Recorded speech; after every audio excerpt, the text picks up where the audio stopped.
Hey there, you found my channel. Excellent. Let's go for a hike. No, there's no turning back now. Come on, you're in it.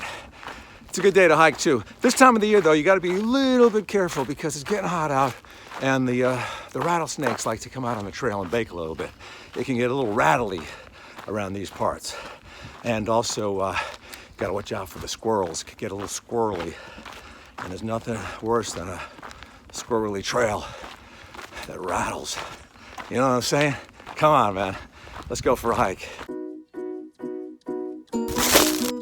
Hiking alongside me today is a buddy of mine. He's a great country music singer-songwriter. He's won tons of Grammys, country music awards. So talented.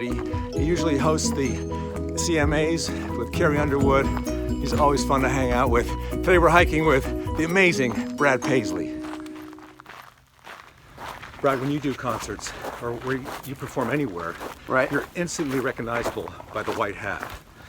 Do many other country performers wear the white? Not as often as I do. George Strait does sometimes. Yeah. But you kind of branded it. I don't know about that. I think the Marlboro Man was first. Yeah, so it was the Marlboro Man that had the white hat first. He might have been first. When you're in Nashville, it's hard for you to walk around because people recognize you, right? Well, it's not hard. I mean, they recognize you. If you wore the white hat, though. Well, I don't. You wouldn't. I wouldn't do that. That's like your Superman. I would. cape. Well, here, look at it this way. I would probably put that on if I needed attention. Like if you're out with your wife somewhere, Kimberly, and you're out with another couple, and they're monopolizing the conversation, and you're not getting attention, would you have the hat nearby so you could just put it on at the table, so all of a sudden the attention is focused on you?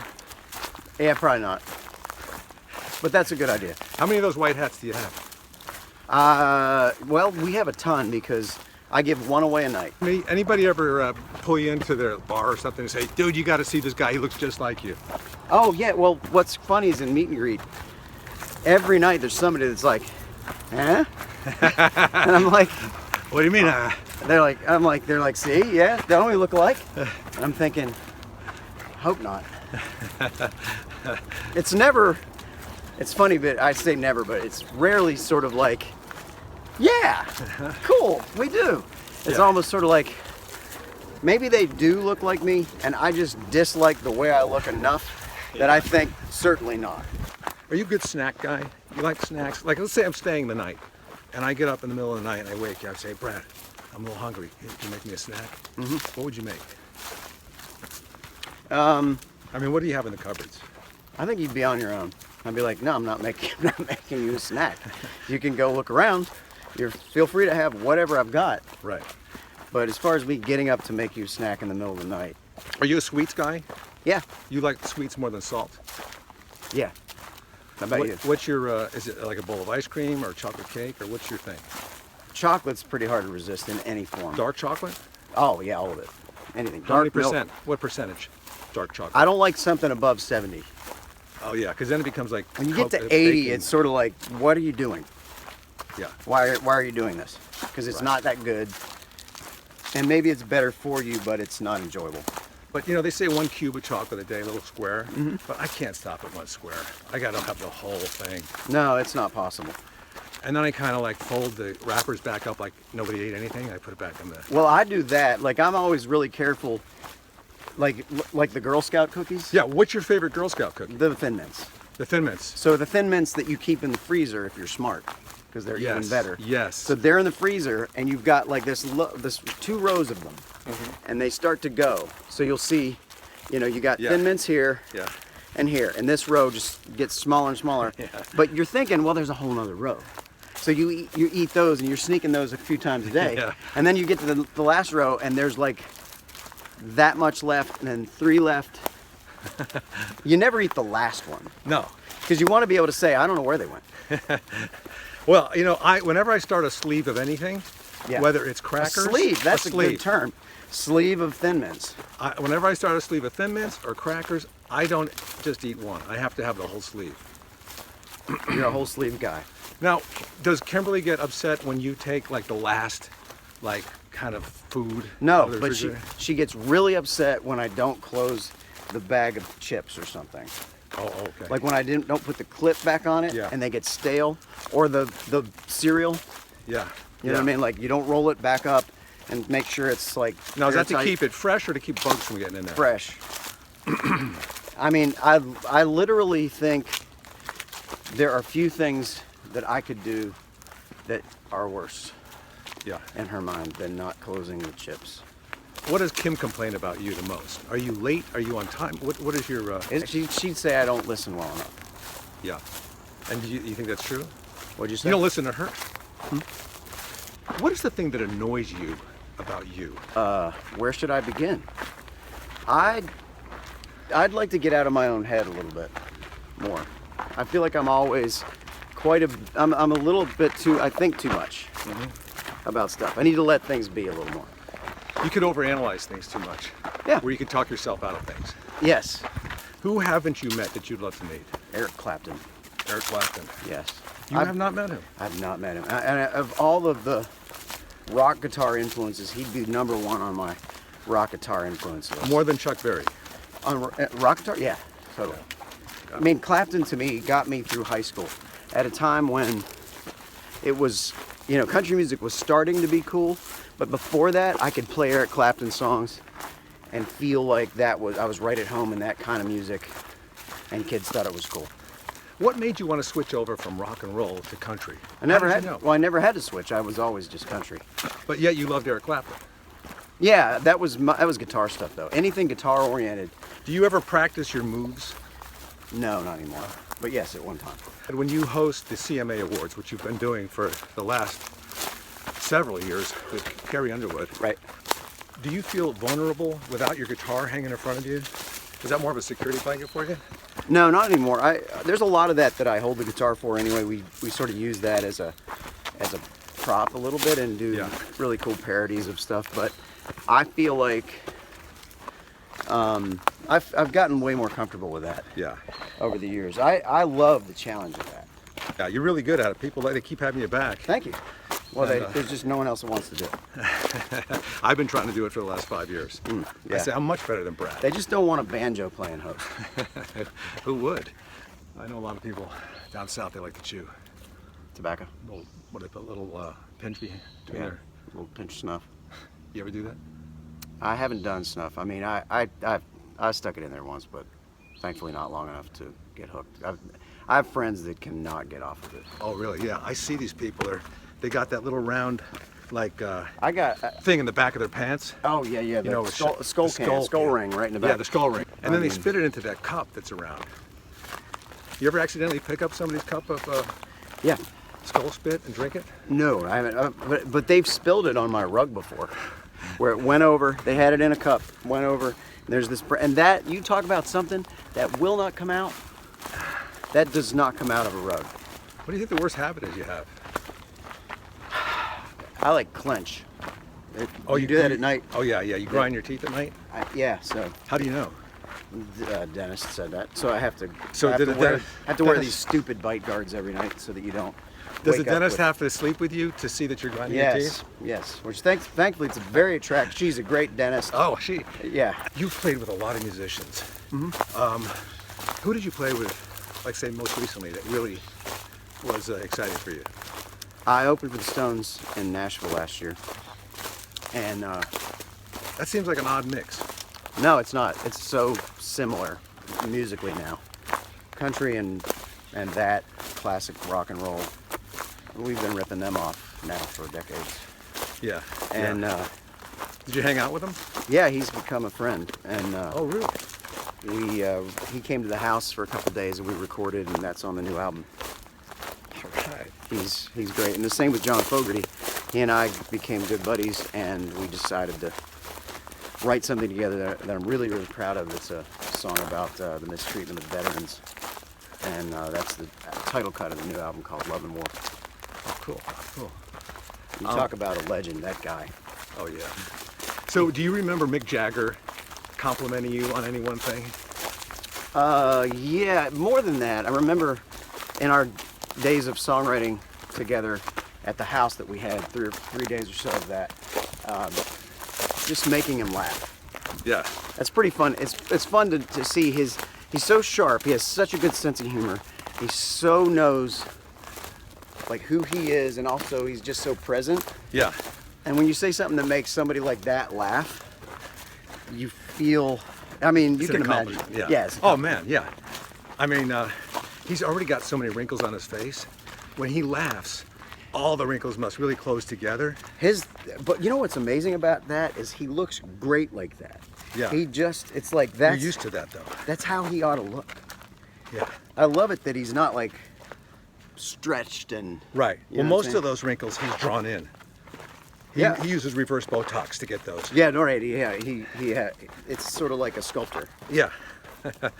Do you think when he comes to your house, he gets kind of envious and thinks this is the life that I always wanted? No, I don't think so at all. I think I'm the opposite of the life he always wanted. You make him happy that he has his life and not your Yeah, I miserable think life. we're talking about a man who redefined what it means to be in a rock band. I mean, he's the concept of a front man. Yeah.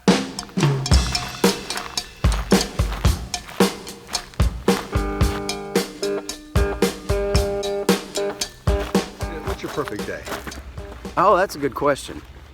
I think it would be a day in Nashville where the weather's good and I get to kind of play around on my farm with my kids, do fun stuff outside. What kind of farm is it? It's like I don't know, it's a farm. It's not, you don't have cows and stuff? You milk cows or We don't milk cows. You can try. We have horses. you milk horses? Yes. Oh, they're milk horses. I get those, yeah. We milk. Yeah, I like horse milk better. It's good on cereal. Yeah. How are you when it comes to shopping for clothes for yourself? I don't do that. Do you have people that do that too? Yeah, because a lot of what I need for whether that's an award show or whatever. I looked in your closet once and it was your costume closet, your performance closet. All the one, yeah. And it was like looking into Batman's closet. Was it I really? mean, that's where all the costumes were. They were the bejeweled, like white jacket. a lot of stuff that's like you'll never wear again that you wore on an award show once. Yeah. That you can't wear that to dinner. So I know that Batman and Superman are huge in your household. I mean, I never see we really love Marvel too, though. Marvel comics. We've yeah. got Iron Man and Captain America and all that as well. But I got to tell you, I see a lot of Superman t-shirts and Batman stuff going on. Mm-hmm. Even you wear it a lot. Sure. And you grew up liking them. I wore the Superman under the shirt You to did? school. 3rd grade. Me and Blair McMahon. This was a great day. Yeah, You were asking what a perfect day is. yeah. So me and Blair McMahon get together and decide, you know what? We're gonna wear the Superman underoos. He was my next door neighbor. Under our shirts tomorrow to school, just in case there's a problem. So we're on the playground, and we're all playing. And I've got a white shirt buttoned up to here. You see it? Just see a little bit of the light blue. Yeah. Right? So all of a sudden, there's this kid that screams on the playground, and you hear, ah! And Blair goes, and just rips his shirt open with the Superman, and I'm like, it's okay. And so he just like covered it back up. I had a crush on Mary Barker in 3rd grade. Mary Barker. And I Really? wrote her name in my diary. I had a crush on Mary Barker in 3rd grade. She got around. Oh yeah. Do you remember your first kiss? With who? Oh, first ever. Any guy. Yeah, totally. You guys are big Star Wars fans too, right? Mm-hmm. You seen all the movies? All the prequels and sequels? I've seen them all many times. Have you? Certainly you've No, seen I them think all. I have. You Yeah, know, I'm more of a course Game of Thrones guy. I like Game of Thrones too. Oh yeah? Why do you stop though? Here's the thing though. How can you be only Game of Thrones and not Star Wars? They're kind of similar. Not in Well, every way. it's a lot of story to keep in mind of what's going on. Like with Game of Thrones, I could watch the first season over and over again and be just as surprised as I watched it the first time because I forget what's going on. That's true. You know what? I agree. In fact, before this season starts, I'm gonna do that. I'm gonna do the whole thing. I'm Yeah. gonna try to like out on the road, kill some time. They should have a recap. What's the worst heckler you've ever had? But you know what the worst heckler is? Is the person that wants you to play a song and will not stop. Oh, I'm guilty of that. Like just keeps shouting. Yeah, Steamroller. Right. I'm not James Taylor. Yeah, that's annoying. And I have had it where they get it wrong.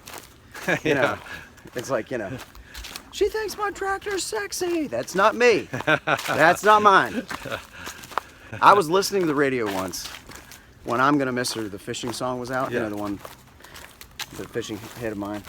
And I was listening, I was driving around LA and I was listening to, back when KZLA was still a station. I was listening to an interview with Kenny Chesney, and somebody called in and said, and they, you know, they were taking a request with Kenny Chesney. You're on with Kenny. They're like, hi, Kenny. Hey, will y'all play the fishing song by Kenny? And he's like, I don't do the fishing song. And it sounded like to me he'd been accused of doing the fishing song a few times by then because he was not too happy about it. Do you ever get jealous of other country musicians, like when they come out with a song? Yep. If you weren't a musician, what do you think you would have done? Spy. A spy? Yep. How are you with crowds? Do you ever get claustrophobic? I love a crowd when it's there to see me. Does that make sense? But when I'm in a crowd because otherwise, it's kind of a vanity thing. Well, but it's a performance. Yes, and it's a vanity. I'm sure that's some of it. Yeah. I don't like heights though. That's my thing. Heights. That's my thing. That's my thing. Heights. But you tall. Got it too? Yeah, I hate it. Oh. I hate heights. No, I hate heights too. I really don't. I don't like anything that feels like you're in danger. I don't mind heights if they're low. It's the high heights. I know. You know what I mean? I agree. Do you ever get, not hate mail, but do you ever get mail from disgruntled fans? What decade do you think this is? Emails. Oh, not really emails. It's when like, I say mail, you should assume it's email. Well, like, all you gotta do is look at Twitter to see that. Yeah. I mean, typically though, Twitter's pretty kind. Yeah. Like a lot of my fans on there, they're pretty good. They're all right. Did you have the hate filter put on there? No, did they It have filters that? out all the hate. Are you serious? No. That would be great. Yeah. What's your biggest regret? No regrets. That's my motto. No regrets? Have you ever seen that tattoo somebody got on their arm? No regrets. Misspelled. That's the perfect tattoo. That's amazing. Oh, look at that owl in that tree. Oh, wow. Oh, there you go. There's a second one. That's a second one. Look at that. That's huge. Get my boat.